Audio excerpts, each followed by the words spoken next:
আজ প্রায় 2 যুগ পরে বগুড়ায় এসে অত্যন্ত ভালো লাগছে। আমি প্রথমেই শ্রদ্ধা করে স্মরণ করতে চাই শহীদ রাষ্ট্রপতি জিয়াউর রহমান এবং আমাদের গণতন্ত্রের মা দেশনেত্রী বেগম খালেদা জিয়া।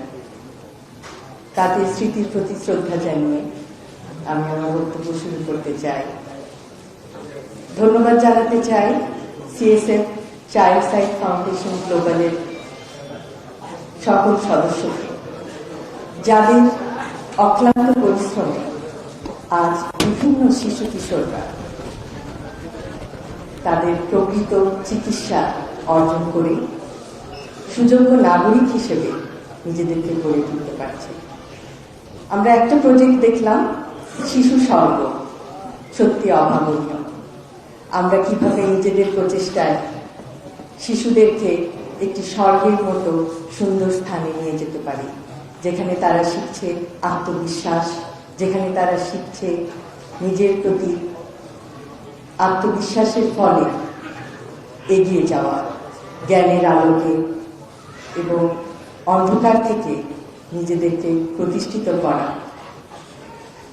আমি অত্যন্ত অভিভূত হয়েছি সিএসএফ এর অন্তর্গত প্রোগ্রামে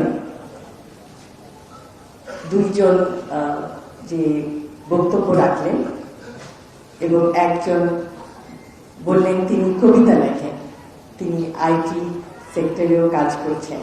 আমি সত্যি তাদের জ্ঞান এবং তাদের প্রচেষ্টা আশা করব যে তারা ভবিষ্যতে আরো উন্নতি করবে এবং সবার কাছে একটি উজ্জ্বল দৃষ্টান্ত হিসাবে থাকবে। আমরা বিশ্বাস করি যে শিশুরাই জাতির ভবিষ্যৎ। আজকের শিশু হবে আগামী দিনের দেশ গড়ার মহান সৈনিক। এবং আমাদের যে পরিকল্পনা আছে, আমাদের রাজনীতি সুষ্ঠু পরিকল্পনার রাজনীতি।